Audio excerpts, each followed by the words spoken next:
Historia en 5 minutos.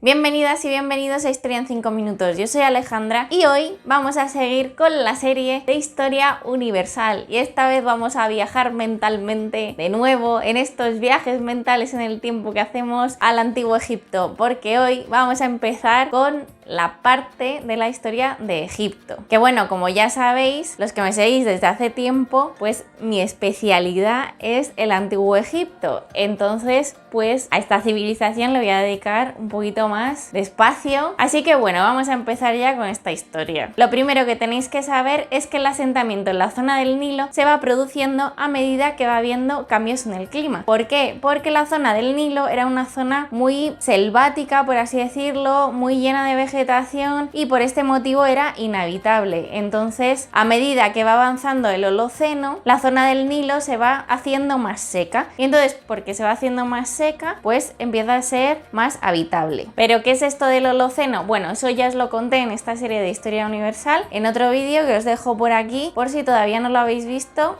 para que os pongáis al día. Durante la prehistoria, los seres humanos de aquella época, pues se van esparciendo a lo largo y ancho del mundo, que eso ya os lo he contado en esta serie de Historia Universal, y como no, pues hay grupos humanos que se van acercando hacia la zona del Nilo. Y estos primeros pobladores de esta zona del Nilo se asentaron principalmente en las zonas de los wadis y también del desierto, sobre todo en la zona del desierto occidental. Como ya os he dicho, el Nilo poco a poco pues se va desertificando, se va haciendo más habitable, y entonces los grupos humanos que vivían en los wadis, en la zona del desierto, van acercándose cada vez más a la zona del Nilo, por lo que van cambiando sus zonas de residencia y de actividad a la zona más próxima a donde está el río. Pero no solamente es que el clima vaya cambiando y ellos se vayan adaptando, sino que también los grupos humanos van cambiando el ecosistema de esta zona. Seguramente te estás preguntando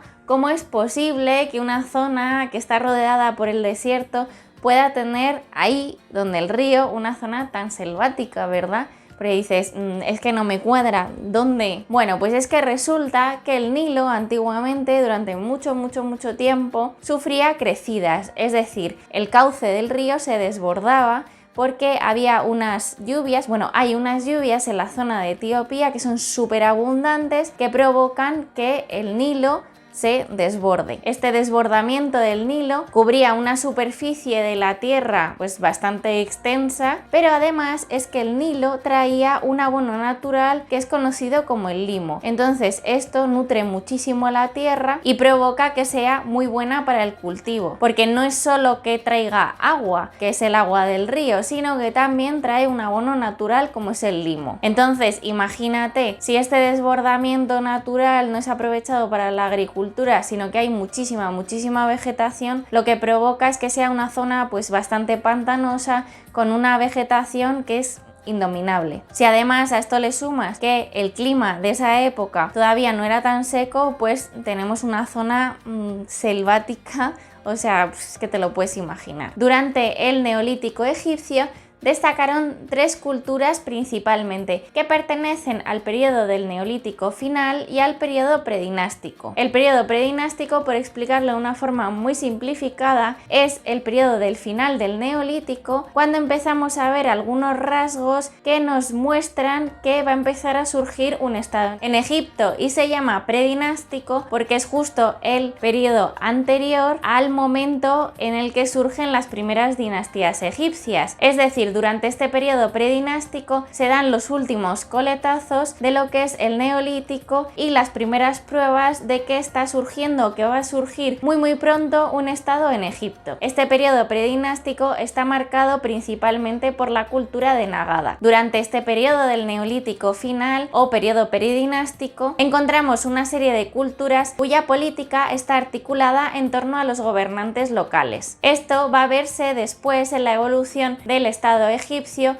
porque a lo largo de la historia egipcia, Egipto se articuló, se organizó en torno a los nomarcas, que los nomarcas eran gobernantes provinciales. Dentro del Neolítico final, la primera cultura de la que debemos hablar es de la cultura de Badari en el Alto Egipto. En Badari, la actividad económica se centró en torno a la caza y la pesca. Una cosa interesante de la cultura de Badari es que se favoreció el comercio con la zona del Mar Rojo porque a ellos les interesaba mucho obtener turquesa y cuentas. Y es Badari la cultura que precedió a la cultura de Nagada en el Alto Egipto. En segundo lugar, hay que destacar la cultura de Merimde en el Bajo Egipto, que del Bajo Egipto no nos podemos olvidar. La zona del Bajo Egipto es esa zona del delta del Nilo que es como así. Bueno, os dejo por aquí un mapa y creo que lo vais a ver mucho más claro, pero acordaros de esto. En Merimde hubo un temprano desarrollo de la agricultura, seguramente por la cercanía y el contacto con la zona de Palestina. Pero en el Bajo Egipto no solo fue importante la cultura de Merimde, sino que también fue importante la cultura de El Omari y Mahdi. Pero bueno, como ya os he adelantado antes, quizá la cultura más importante, bueno, quizá no, la más importante, sin lugar a dudas, fue la cultura de Nagada. Que de hecho la cultura de Nagada tiene 3 fases. Nagada 1, Nagada 2 y Nagada 3. En Nagada 1 ya observamos que hay un desarrollo de la agricultura y estratificación social. Durante Nagada 2 se produce una evolución de la cultura con respecto a lo que ya hemos visto en Nagada 1. Es decir, que se sigue avanzando pues en la misma dirección. En Nagada 2 aparecen los primeros centros políticos. Durante Nagada 2, por lo tanto, se produce una mayor evolución y consolidación del poder político. Esta consolidación del poder político llevó a que durante Nagada 3 se produciese una expansión a lo largo del territorio. Por este motivo, durante Nagada 3 encontramos cultura material propia de Nagada 3 en el Bajo Egipto. Recordad que Nagada es una cultura propia del Alto Egipto.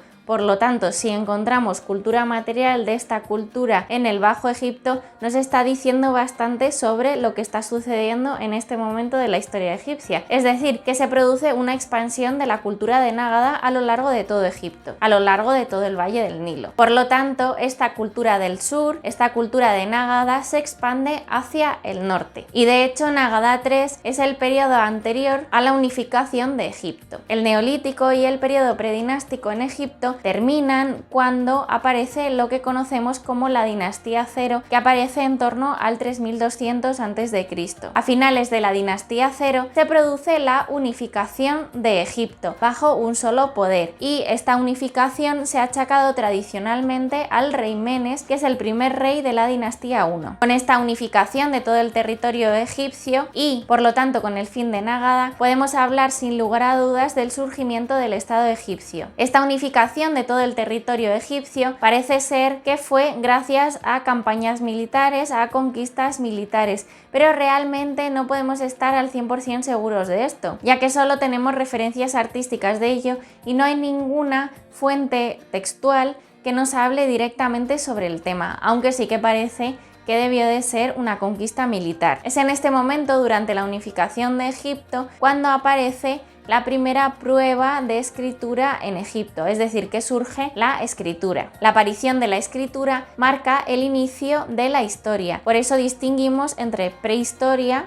e historia. Todo lo anterior a la aparición de la escritura es considerado prehistoria. La aparición de la escritura muestra un alto grado de organización social, por tanto de surgimiento de sociedades muy complejas o de estado. El hecho de que una cultura necesite de la escritura muestra que necesitan dejar por escrito cosas porque hay tal cantidad de información que si tienen que almacenarla toda en la mente, es imposible acordarse de ella. Entonces necesitan un soporte, un sistema para que todas estas cosas queden recogidas y acordarse de ellas. Cuando uno está manejando muchísima información, necesita apuntarla en algún lado. Pensad, por ejemplo, cuando vais solos a la compra por 2 cosas, no pasa nada. Lo más probable es que os acordéis, aunque bueno, siempre hay algún despiste. Pero imaginad si tenéis que ir a la compra para 10 personas, o sea, no solo lo vuestro, sino lo de 10 personas además. Pues es que lo más probable es que se os olvide algo. Pero si os hacéis una lista de la compra, entonces es mucho más fácil acordaros. Y ahora todo esto vamos a trasladarlo